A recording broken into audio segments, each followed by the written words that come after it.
Hello everyone, good morning. Welcome back to my channel daily blogger India channel. তোমাদের সবাইকে অনেক অনেক ভালোবাসা ও স্বাগত জানাচ্ছি। আশা করছি তোমরা সবাই ভীষণ ভালো আছো, ভীষণ আনন্দে আছো। আমিও তোমাদের ভালোবাসায় ভালোই আছি। তবে যে গরম পড়েছে, মানে কি বলবো তোমাদের, মাঝে মাঝে বৃষ্টি হচ্ছে, তবে এই বৃষ্টিতে যেন আরও বেশি করে গরম লাগছে। তার কারণ একটাই, যেহেতু নিম্নচাপ তৈরি হয়েছে আর মানে ওয়েদারটা প্রচণ্ড পরিমাণে গরম হয়ে গেছে, তো ঝড় বৃষ্টির তো আসার সম্ভাবনা আছেই। তো ভীষণই ভয় লাগছে, মানে সেরকম ভয় বলতে যে খুব যে আমাদের ক্ষয়ক্ষতি হয়ে যাবে সেরকমও একটা ব্যাপার না। তবে কি জানো তো, মানে নিজেরটা শুধু ভাবলে তো হয় না। কত মানুষ আছে, কত মানুষের এরকম পরিস্থিতি, তাদের ঘরদোর ভাঙা, তাদের মানে সেরকম একটা ঘরদোর ভালো না, তো তাদের যদি এরকম ঝড় বৃষ্টি হয় তাহলে তো তাদের অনেক ক্ষতি হয়ে যাবে। সেই ভেবে আমারও ভীষণই খারাপ লাগে, ভাবি কি কেন ঝড় বৃষ্টিগুলো হয়। বৃষ্টি হোক, ঝড়টা না হোক, তো সেটাই মানে ঠাকুরের কাছে প্রার্থনা করি যে যেন সেরকম ক্ষয়ক্ষতি কারণ না হয়। তো যাই হোক, চলো দেখো, সকালবেলা মাম্মাকে ওখানে আমি ওই দুধ খাইয়ে দিলাম। আর তোমাদের তো আগের দিন বলেছিলাম যে ওই মাম্মাকে একটা প্রোটিন দিয়েছে ডক্টর, যেহেতু মাম্মা সেরকম কিছু খেতে চায় না, সবজি ফল কোনোটাই খায় না। তো সেই কারণেই ডক্টর ওকে একটা প্রোটিন দিয়েছে, বলেছে রোজ দিন বিকেলে, মানে সরি বিকেল না, ব্রেকফাস্টে সকালবেলা ওকে রোজ দিন ওই 200 ml দুধে বা গরম জলে 1 চামচ করে ওটা গুলিয়ে দিতে। তো মাম্মাকে তো আমি গুলিয়ে দিয়েছি দুদিন করে।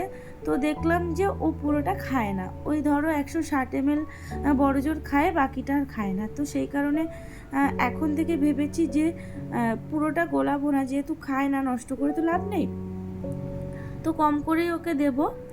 তো ওকে খাইয়ে তারপরে আমি একটু ওই উষ্ণ গরম জলে লেবু দিয়ে আর ওই মধু দিয়ে খেয়ে নিয়েছিলাম।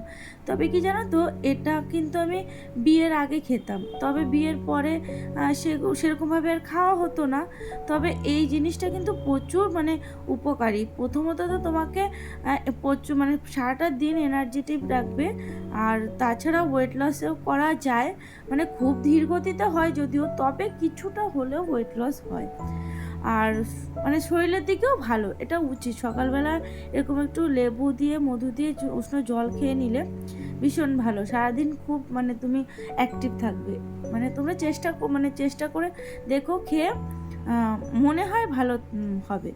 তো এখানে দেখো মানে সকালবেলা স্নান দান করে একবারে রান্নাঘরে চলে এসেছি। আর রান্নাঘরে এসেছি আজকে যেহেতু শনিবার। আর তোমাদের বলে রাখি, এটা কিন্তু আগের সপ্তাহ শনিবারের ভিডিও। তো সেই ভিডিও করে রাখা হয়েছিল, আপলোড করা হয়নি। তো শরীরটাও সেরকম একটা ভালো ছিল না কটা দিন ধরে, যেহেতু গরমে মাম্মারও সেরকম শরীর ভালো না, আমারও ভালো না। ভিডিও করে রাখা হচ্ছে, বাট এডিটিং করাই হয়ে উঠছে না, মানে সময় করে উঠতে পারছি না। গরমের মধ্যে ইচ্ছাও করছে না, শরীরেও দিচ্ছে না, যে কারণে ভাবলাম যে আজকে তোমাদের সাথে শেয়ার করি ভিডিওটা।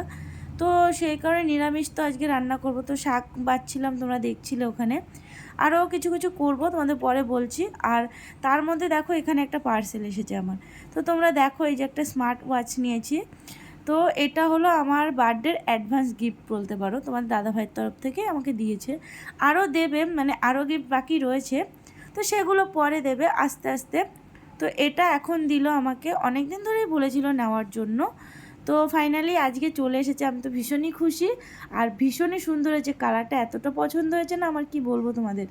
তো দেখো, এখানে রান্নাবান্নাও হয়ে গেছে, সমস্ত কিছু শেয়ার করতে পারলাম না, তার কারণ হলো মানে রান্নাবান্নাটা সমস্তটা শেয়ার করতে পারলাম না, তার কারণ হলো যেহেতু গরমে মাম্মা এদিকে কান্না করছিল, আর ওকে স্নান দান করানো, ওকে ঘুম পাড়ানো অনেক, মানে এই গরমের মধ্যে না খুব কষ্ট হয়ে যায়। তো তারপরে একবার রান্নাবান্না করেই চলে আসলাম। এখানে দেখো, ওই যে পটল ভেজেছিলাম, আলু ভেজেছিলাম, আর শাক করেছিলাম। আর যেহেতু সমস্ত কিছু ভাজা হয়েছে, তো সেই কারণে ডাল করেছি, উচ্ছের ডাল। তো এই ছিল নিরামিষে। আর এখানে দেখো, তারপরে এই যে খাওয়া দাওয়া করে আমরা পড়েছিলাম, ঘুমাই তো নি, মানে মাম্মাকে ঘুম পাড়ানোর চেষ্টা করেছিলাম, তো ও একটু ঘুমিয়েছিল, তবে বেশিক্ষণ ঘুমায়নি। তারপরে আমার কিছু কাজ ছিল, এডিটিংয়েরও কাজ ছিল, তো এই সব মিলিয়ে আমার আর ঘুম হয়নি।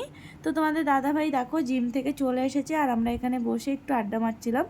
তো তোমাদের দাদাভাই দেখো এখানে কীরকম করছে, মানে ইয়ার্কি মারছিলাম যে তোমার মুখটা একটু দেখাও দেখাও।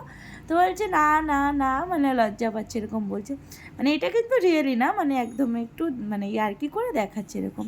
তো তো তারপরে হঠাৎ করে দেখো কি মেঘ করে এসেছে, চারিদিক পুরো অন্ধকার। একটু আগে কি আলো ছিল জানো না, মানে তখন ওই 5টা মতো বাজে। তো তখন তো এরকম অন্ধকার হওয়ার কথা না, মানে তখন এরকম কালো হয়ে এসেছে, বৃষ্টি মানে ঝড় বৃষ্টি আসার সম্ভাবনা ছিল। তো আমার একটা পিসি শাশুড়ির বাড়িতে নিমন্ত্রণ ছিল, মানে বড় ঠাকুরের পুজো। তো সেটাই আমরা যাব, সেই কারণে আমরা রেডি হয়ে বেরিয়েও পড়েছি। তো ঝড় বৃষ্টি তো আসার কথা ছিল, তবে সেরকম আসেনি। তবে আমরা যখন যাচ্ছিলাম সেই সময় একটু হাওয়া ছেড়েছিল, তবে বৃষ্টিও হয়নি সেরকম একটা। তো ভেবেছিলাম হয়তো বৃষ্টি হবে, পুজোটা করছে কি হবে না হবে। তো ঠাকুরের পুজো ঠাকুরই রক্ষা করে, তো কিছু হয়নি। তো দেখো এখানে এই যে মাম্মাকে রেডি করে নিয়ে আমরা সবাই বেরিয়েছি। তো মাম্মাকে আবার পাড়ার একটা মানে আমার একটা মানে জেঠু বলতে পারো, মানে একটা আমার শ্বশুরের বন্ধু, তো উনি মাম্মাকে দেখে আবার নিয়ে গেলেন। তো সেখান থেকে আবার তোমাদের দাদাভাই নিয়ে আসলো মাম্মাকে। তো এখন আমরা যাচ্ছি আমার পিসি শাশুড়ির বাড়ির দিকে। তো এই এখনই যাওয়ার সময় না হঠাৎ করে যেন না এরকম হাওয়া দিচ্ছিল।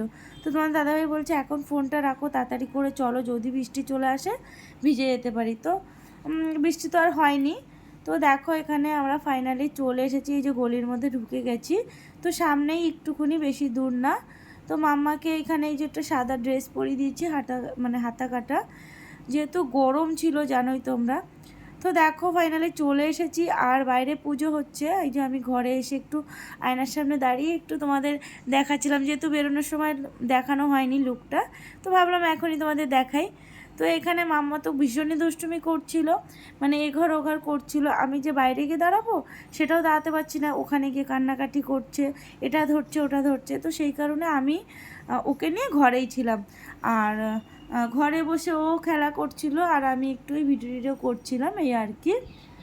তো তারপরে দেখো এখানে ওই যে মাম্মার আবার একটু খিদে পেয়ে গেছিলো, যেহেতু সন্ধ্যাবেলা মামাকে কিছু খাওয়াইনি। আমি ভেবেছিলাম কি ঠিক আছে যাচ্ছি যখন মানে প্রসাদই খেয়ে নেবে, তো সেই কারণে আর ওকে কিছু খাওয়াইনি। তো আসার পরে ওর একটু খিদেও পেয়ে গেছিলো, তো কান্না করছিল, সেই কারণে আবার ওর পিসি ওকে একটু বিস্কিট দিল, সেগুলো খাচ্ছিল। তো এখানে দেখো যে পুজো হচ্ছে, কিছুক্ষণ এসে আমি একটু দাঁড়ালাম, একটু প্রণাম করলাম।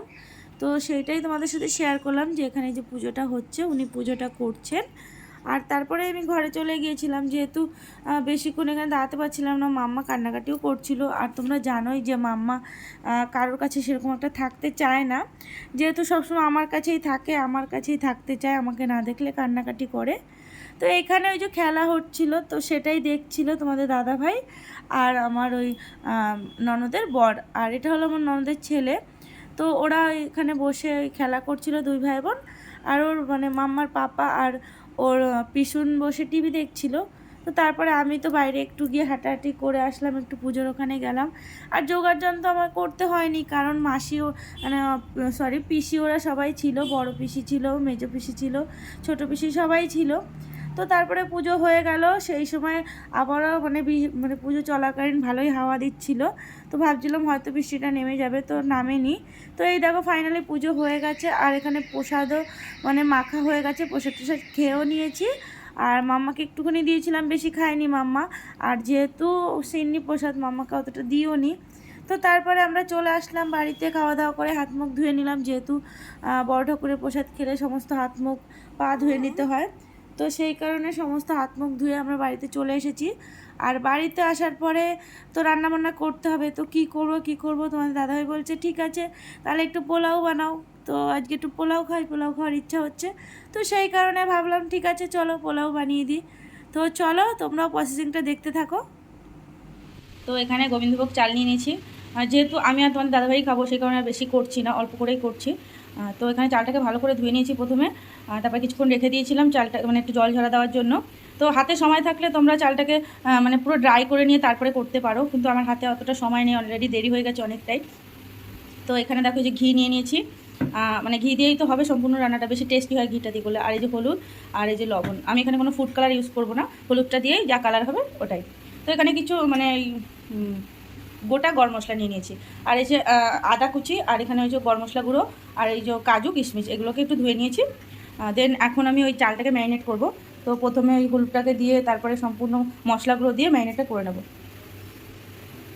তো প্রথমে এখানে আমি অনেকটা পরিমাণে হলুদ নিয়ে নিচ্ছি, আর স্বাদ মতো লবণ, পরে তো লবণ ইউজ করবোই, তো এখানেও কিছুটা লবণ দিয়ে দিলাম, তাহলে চালটার মধ্যে ঢুকবে এই আর কি। তো এখানে কিছুটা ঘিও নিয়ে নেবো, তাহলে না চালের গন্ধটা ভালো হবে। ঘিতে তো রান্নাটা হবেই সম্পূর্ণ। এখানেও একটু ম্যারিনেটের সময় ঘি দিয়ে নিলাম। আর এই যে আদা কুচি নিয়ে নিয়েছি, তো যেহেতু অল্প পরিমাণে করা হচ্ছে সেই কারণে আদাটাকে মিক্সিতে দিলে পেস্ট হবে না, তো সেই কারণে আদাটাকে ওই ঘষুনি দিয়ে ঘষে নিয়েছি। আর এই গরম মশলা গুঁড়োটাও, এটাও আমি ওই মানে থেতো করে নিয়েছি। এটাও তো অত মানে গরম মশলার গুঁড়োটা অ্যাকচুয়ালি ঘরে আমার ছিল না, শেষ হয়ে গেছে, তো গোটা গরম মশলাটাকেই আমি গুঁড়ো করে নিয়েছি। তো সেটাই দিয়ে দিলাম। এটা সমস্ত কিছু এখন আমি ম্যারিনেট করে নেবো। তো এখানে হলুদটা আরও লাগবে, কারণ যেহেতু আমি কোনো ফুড কালার ইউজ করছি না, তো সেই কারণে এখানে হলুদ দিয়েই সমস্ত কালারটা হবে। তো এখানে আর একটু সামান্য পরিমাণে লাগবে, যেহেতু দেখো একটু সাদা সাদা রয়েছে চালগুলো। তো এখানে আমি আরেক চামচের মতো হলুদ দিয়ে দিলাম। তো আই থিঙ্ক এটাতে হয়ে যাবে। তো আমি চালটাকে ম্যারিনেট করে নিই, তারপরে আবার তোমাদের প্রসেসিংটা দেখাচ্ছি। তো এদিকে আমার চালটা সম্পূর্ণ ম্যারিনেট হয়ে গেছে। দেখো কী সুন্দর কালার এসেছে না, কোনো ফুড কালার ইউজ করিনি কিন্তু, একদম হলুদেই কালারটা ন্যাচারাল কালারটাই এসেছে। তো এদিকে আমি এই মানে জলটা গরম বসিয়ে দিয়েছি, কারণ জলটাই হলো মেইন, এই পোলাওতে জলটাই হলো মেইন। তো জলের পরিমাণটাই যদি ঠিকঠাক দেওয়া যায় তাহলে।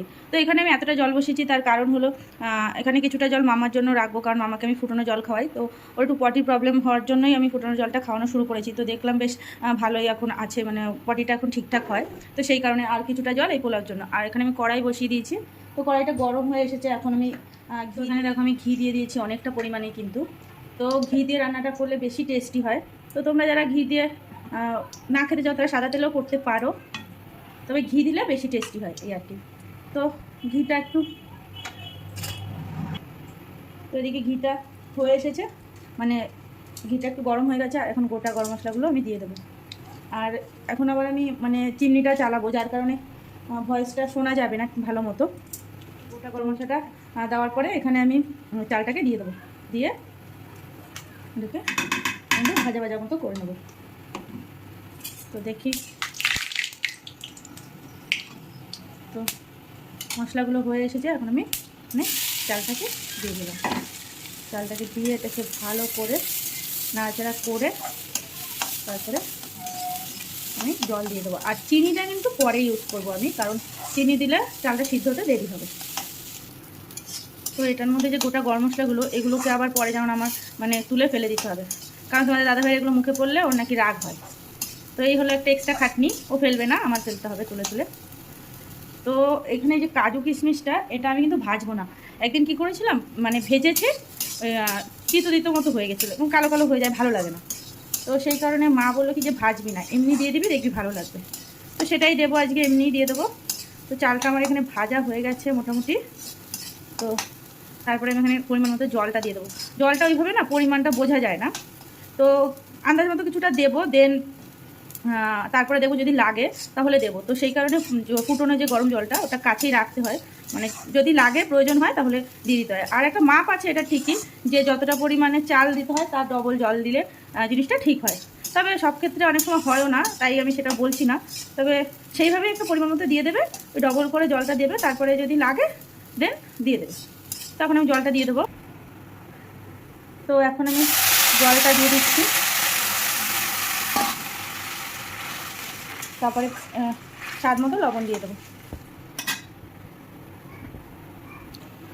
তো যেহেতু ম্যারিনেটের সময় আমি লবণ দিয়েছিলাম, সেই কারণে এখানে খুব একটা পরিমাণে আমি লবণ দেবো না, যদি পরে লাগে তাহলে তখন দেব।